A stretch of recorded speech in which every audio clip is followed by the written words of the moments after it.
Tusaba gavumenti eyingire mu nsonga zino.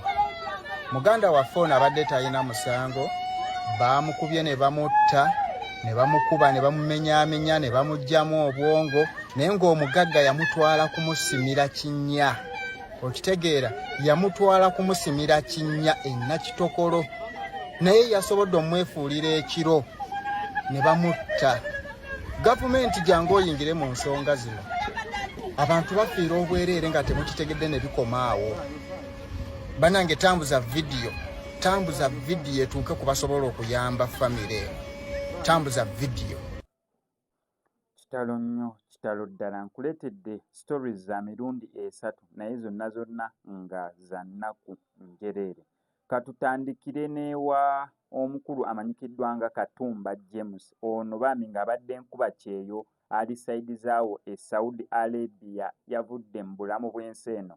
Ekifaananyi ekyo kimukwera nga kisatulatinga ku social media platforms ez'enjawulo. Simanyi oba by that time baakubidde ekifaananyi ekyo kubanga ndaba nga ali mu kiyigo oba mu toilet, kubanga saidi eno ndabayo toilet ne bamuyiwako amazzi. Simanyi exactly kikyatuusewo, naye so far information yetusoose okubeera nga tufunya identity ye nga ye Katumba James nera nga badde awangalira Saudi Arabia. Bambi musajja wattu yavudde bulamu bw'ensi eno. Nenjagala okubeera nga nteekako eddoboozi ku ddoboozi ly'abantu abalala bali mu kubeera nga bamuyibika, okwongera okubeera nga tumanyisa famire ye ki exactly omuntu waabwe yagenda okubeera nga anoonya akasimbi kyayitamu. Mawulire gannaku nnyonyi ddala okubeera nga omutonzi waffe yamujjuludde.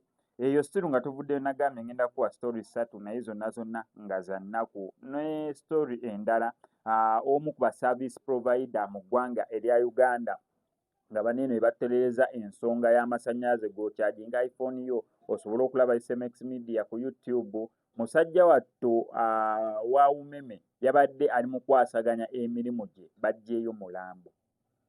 baggyeeyo mulambo waggulu ku muti, era we batu ne bagukkiriza mpola okugenda omutuusa wansi ku ttaka nga musajja wattu azembuyaga ezikunta. Abagezzaako kyonna kye basobola okubeera nga bamutaasa bakole ki response na buli kimu, naye nga si birungi nnyo. Oyinza obulaba ng'abo abantu abeera professional, oba oyinza olowooza bo amasannyalaze tegabakuba engeri gye bakolamu emirimu gyabwe, naye nga nabo basigala bantu. So okolamu ensobi emu oba bbiri okugenda okukakkana ng'obulamu bugenza. Akatambi ako kankakuwe osobole okulaba moment oba embeera nga bwe yabadde. Then oluvannyuma ngenda kulekerako omugagga si muntu. Oyise omuntu okusimira ekinnya ewuwo, ate information evaayo nga bintu birala nnyo. Omuntu bamusse bamusaze gwe atakola postmortem. Omuntu bamusanga batya ng'obwongo babuggyemu, gwe atali musawo nti okola postmortem. Okitegeera osegamba otya nti nera omuntu obwongo basanze babuggyemu? Obuvidiyo bunene bwonna bubireka mbukuteereko osobola okubeera nga obwerabirako, naye nga sinabeera nga mbukuteerako. Kankusaba subscribing hano ku SMX Media, tojja kubeera nga missing updates naddala nga zino. Situlo wano ku SMX Media tusobola bulungi nnyo okulangira bizinesi yo. Otukulirako obukubiziko ennamba y'essimu, ebisigadde n'obitulekera.